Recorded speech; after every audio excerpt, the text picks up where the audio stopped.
10 años es mucho tiempo para guardar silencio. Es mucho tiempo para levantarse cada mañana y preparar café y mirar por la ventana y ver el mundo seguir girando como si nada hubiera pasado. Como si no hubiera un agujero permanente en el centro de todo. Como si las personas que destruyeron lo que más querías estuvieran viviendo sus vidas con la misma tranquilidad con que viven los que no han hecho nada. 10 años es mucho tiempo. Pero Teresa Montoya los tenía. Los tenía y los usó.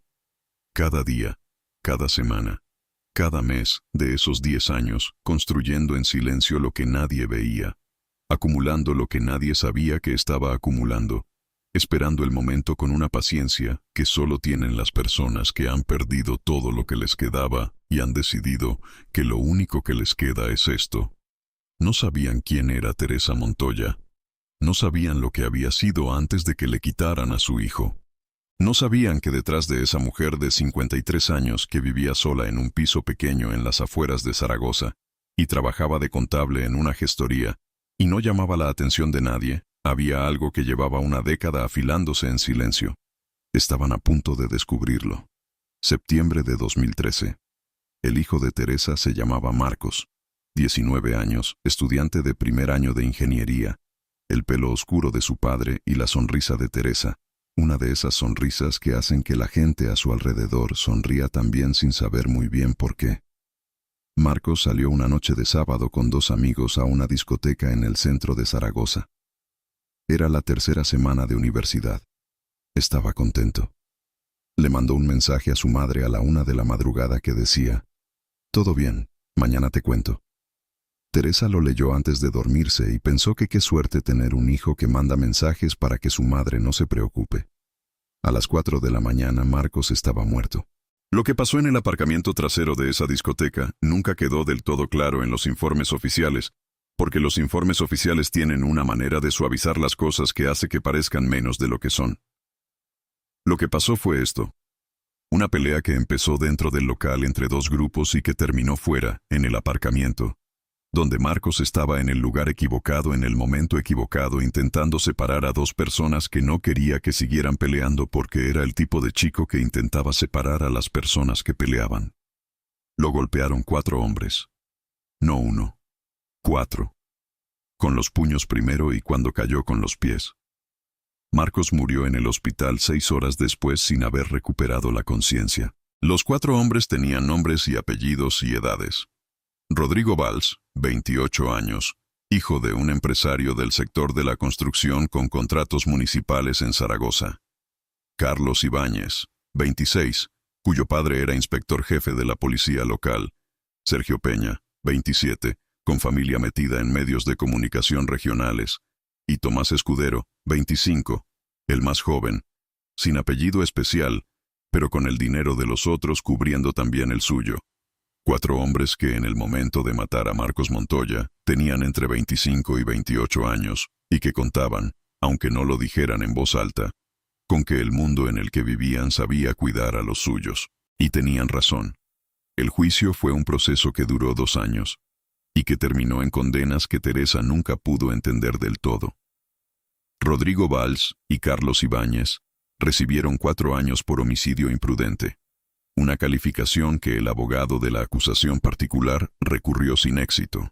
Sergio Peña recibió 3 años en suspenso por su papel periférico según el tribunal. Tomás Escudero fue absuelto por insuficiencia de pruebas. Ninguno de los 4 pisó la cárcel más de 18 meses. El padre de Carlos Ibáñez siguió siendo inspector jefe. El padre de Rodrigo Valls siguió ganando contratos municipales. La empresa familiar de los Peña siguió publicando noticias en sus medios. Teresa Montoya recibió la sentencia, la leyó 3 veces y luego la dobló con cuidado y la guardó en una carpeta. No lloró en ese momento. Ya había llorado todo lo que tenía que llorar. Desde ese día empezó a trabajar. Lo primero que hizo fue aprender. Teresa había estudiado contabilidad y llevaba 15 años trabajando con números, con balances, con flujos de dinero, con la arquitectura invisible de cómo las empresas mueven lo que tienen de un sitio a otro. Era buena en eso, muy buena. Y entendió desde el principio que la manera de llegar a hombres como Rodrigo Valls y como el padre de Carlos Ibáñez no era por el camino directo, sino por el camino del dinero.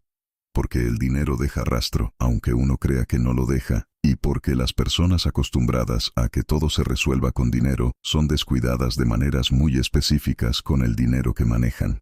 Hizo cursos, primero de fiscalidad avanzada, luego de análisis forense contable, luego de derecho mercantil básico. Los hizo por las noches y los fines de semana durante 3 años sin decirle a nadie para qué. Sus compañeros de la gestoría pensaban que era una mujer muy aplicada. No sabían que estaba construyendo un arsenal. Lo segundo que hizo fue conectar. Buscó a otras familias en situaciones similares, no de manera pública ni a través de asociaciones visibles, sino de manera discreta, a través de foros en Internet, a través de contactos que fue construyendo con paciencia. Encontró a Lola, cuya hija había muerto en un accidente de tráfico donde el conductor implicado había salido libre, por razones que Lola no terminaba de entender, pero que tenían que ver con quién era el padre de ese conductor. Encontró a Ramón, periodista freelance que había intentado investigar varios casos de impunidad en Aragón, y que había recibido suficiente presión como para dejarlo, pero que guardaba toda la documentación. Encontró a Pilar, abogada de oficio retirada que conocía los juzgados de Zaragoza, como conoce su propia casa, y que tenía opiniones muy concretas sobre cómo funcionaban ciertas cosas dentro de ellos. 4 personas. Teresa los reunió una tarde en su piso pequeño de las afueras. Les explicó lo que sabía y lo que quería hacer, y les preguntó si querían ayudar. Lola preguntó si era legal. Teresa dijo que todo lo que fuera necesario. Ramón preguntó si había posibilidades reales. Teresa abrió una carpeta con 10 años de documentación y la puso sobre la mesa sin decir nada. Pilar miró la carpeta y dijo: ¿Cuándo empezamos? Si estás disfrutando esta historia, suscríbete al canal y activa la campanita. Hay muchas más historias como esta que no querrás perderte. Ahora seguimos. El primero fue Tomás Escudero, el que había sido absuelto, el que había salido sin ninguna consecuencia de ningún tipo. Precisamente por eso era el primero. Porque en 10 años Teresa había observado que Tomás Escudero era el que peor había gestionado la culpa. No porque la sintiera de una manera que lo paralizara, sino porque la había convertido en una arrogancia creciente, en esa actitud específica de quien sabe que se salió con la suya, y ha decidido que eso confirma que tenía razón desde el principio. Tomás tenía ahora 35 años y gestionaba un pequeño negocio de importación con dinero de su familia. Pilar había encontrado irregularidades en los registros mercantiles de esa empresa, facturas a proveedores inexistentes, movimientos entre cuentas que no cuadraban con la actividad declarada. Teresa los analizó y construyó un informe de 40 páginas con referencias cruzadas y documentación adjunta. Lo mandó a la agencia tributaria un lunes por la mañana. Ese mismo lunes por la tarde mandó a Tomás Escudero un mensaje desde un número desconocido que decía únicamente: ¿recuerdas la noche del 14 de septiembre de 2013? Hoy empiezas a pagar. Tomás Escudero tardó 3 días en contratar un asesor fiscal de urgencia. El segundo fue Sergio Peña. Sergio había heredado la participación familiar en los medios de comunicación regionales, y ahora era director de contenidos de una radio local y colaborador habitual en un periódico digital. Tenía una imagen pública construida con cuidado, opiniones moderadas sobre todo, la clase de perfil que no levanta polvo. Ramón llevaba años sabiendo cosas sobre cómo los medios de los Peña habían cubierto ciertos casos judiciales en Aragón, siempre con un ángulo conveniente para determinadas personas, siempre con omisiones estratégicas. Con la documentación que Teresa había acumulado sobre el caso de Marcos, Ramón construyó un artículo de investigación de 6.000 palabras que documentaba la cobertura sesgada que los medios de los Peña habían hecho del juicio en su momento, minimizando la violencia, humanizando a los agresores, cuestionando la versión de la familia de la víctima. Lo publicó en una plataforma de periodismo independiente, con buena reputación. En 48 horas había sido compartido 4.000 veces. Sergio Peña publicó un comunicado negando cualquier irregularidad. Nadie le preguntó demasiado al respecto, pero suficiente gente lo había leído ya.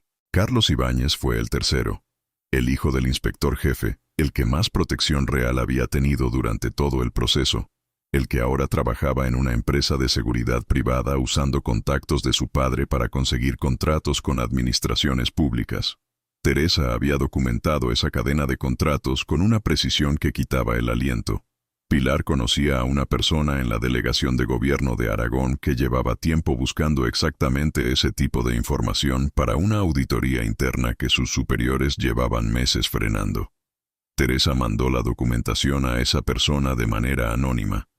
Luego mandó al padre, al inspector jefe, una carta física sin remite. 3 páginas. La última decía: su hijo mató a Marcos Montoya, y usted usó su posición para protegerlo. Tengo documentado todo lo que hizo durante el proceso judicial. Si algo le pasa a mí o a cualquier persona de mi entorno, esa documentación llega esa misma tarde a 5 periodistas y a la Fiscalía Anticorrupción. El inspector jefe llamó a su abogado antes de terminar de leer la segunda página. Rodrigo Valls fue el cuarto y el más complicado, porque era el que más dinero tenía y el que más muros había construido alrededor de su nombre en 10 años. Su padre había muerto 2 años antes, lo que en teoría lo dejaba más expuesto, pero en la práctica significaba que había heredado toda la estructura empresarial familiar y la había hecho crecer. Rodrigo tenía 48 años, era presidente de una promotora inmobiliaria con proyectos en 3 provincias y tenía abogados que cobraban más por hora de lo que Teresa ganaba en un mes. Teresa había tardado 4 años en construir lo que tenía sobre él: contratos adjudicados de manera irregular, pagos a intermediarios que no aparecían en ningún registro oficial, una sociedad en Portugal que servía de pantalla para mover fondos que no querían que aparecieran en España. Era complejo, estaba bien escondido, pero Teresa llevaba 10 años aprendiendo exactamente cómo encontrar ese tipo de cosas. No fue directamente a por Rodrigo, fue primero a por sus socios. Identificó al socio más nervioso de la estructura, un hombre llamado Vicente Grau que había entrado en los negocios de los Valls 5 años antes, y que según todo lo que Teresa había podido rastrear, no sabía con exactitud en qué se había metido cuando firmó. Le mandó a Vicente Grau un paquete con documentación suficiente para que entendiera el nivel de exposición legal que tenía por su asociación con Rodrigo. Vicente Grau contrató a un abogado independiente al día siguiente. Ese abogado le recomendó que se desvinculara de la estructura con urgencia. Vicente Grau empezó el proceso de desvinculación en 2 semanas. Rodrigo Valls notó el movimiento y supo que algo había cambiado. Cuando Teresa finalmente contactó con Rodrigo, lo hizo a través de su correo profesional, el que aparecía en la web de la promotora. El mensaje era breve. Decía que era la madre de Marcos Montoya, que llevaba 10 años documentando su vida, que tenía suficiente para destruir todo lo que había construido desde que salió de la cárcel, y que lo que pasara a continuación dependía de una sola cosa: que Rodrigo Valls se presentara voluntariamente ante el defensor del pueblo, con una declaración completa de lo que había pasado esa noche en el aparcamiento, sin suavizar, sin omitir, sin el lenguaje de los abogados que convierten los hechos en otra cosa. No quería dinero, no quería disculpas, quería que alguien con nombre y apellido dijera en voz alta lo que le habían hecho a su hijo. Rodrigo tardó 9 días en responder. Cuando lo hizo fue a través de su abogado, que contactó con Pilar como intermediaria. Hubo 3 semanas de conversaciones que Teresa siguió desde fuera con una calma que Pilar describió después como la cosa más impresionante que había visto en mucho tiempo. Al final Rodrigo Valls firmó una declaración. No ante el defensor del pueblo, sino ante notario, con valor de documento público. 4 páginas describiendo lo que había pasado esa noche con una precisión que solo podía venir de alguien que lo recordaba todo, aunque hubiera pasado 10 años intentando no recordarlo. La declaración fue entregada a Ramón, que la publicó íntegra junto con su artículo sobre los Peña y la documentación sobre los contratos de Ibáñez y el informe fiscal sobre Escudero. Todo junto. Todo al mismo tiempo, un martes por la mañana. Lo que siguió llenó semanas de noticias regionales y algunos días de noticias nacionales. La agencia tributaria abrió procedimiento contra Tomás Escudero. El periódico independiente donde Ramón publicaba fue citado en medios nacionales. La auditoría interna de la delegación de gobierno sobre los contratos del padre de Carlos Ibáñez fue desbloqueada de manera inexplicable por sus superiores, que de repente encontraron que era el momento adecuado para dejar que siguiera adelante.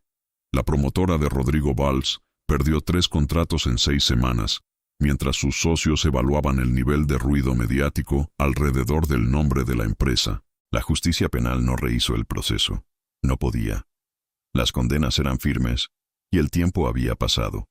Eso Teresa lo sabía desde el principio y lo había aceptado con la misma frialdad con que había aceptado todo lo demás. No buscaba que la justicia oficial corrigiera lo que había fallado 10 años antes. Buscaba que el mundo supiera lo que había pasado. Buscaba que los 4 hombres que habían matado a su hijo y que habían salido del sistema casi intactos, entendieran que no existe la impunidad permanente cuando hay alguien dispuesto a esperar el tiempo que haga falta. Teresa Montoya no apareció en ninguna de las noticias. Ramón la protegió con cuidado y ella no lo habría permitido de todos modos. Siguió trabajando en la gestoría. Siguió viviendo en el piso pequeño de las afueras. Siguió preparando café por las mañanas y mirando por la ventana. Pero algo había cambiado. No en el mundo, que siguió siendo lo que es, sino en ella. Había algo que durante 10 años había estado tenso en algún lugar dentro de su pecho y que ahora estaba quieto, no resuelto, no curado, solo quieto, como cuando se termina de hacer algo que llevaba demasiado tiempo pendiente y el cuerpo finalmente puede soltar el aire que llevaba demasiado tiempo reteniendo. Una tarde de noviembre fue al cementerio. Llevaba flores del mercado, las mismas de siempre, y se sentó un rato en el banco de piedra frente a la lápida de Marcos. No dijo nada durante un tiempo largo. Luego dijo en voz baja, como si fuera una conversación que habían dejado a medias 10 años atrás: «Ya está, hijo, ya está». Se levantó, acomodó las flores en el jarrón de la lápida y volvió a casa. Tenía trabajo que hacer por la mañana.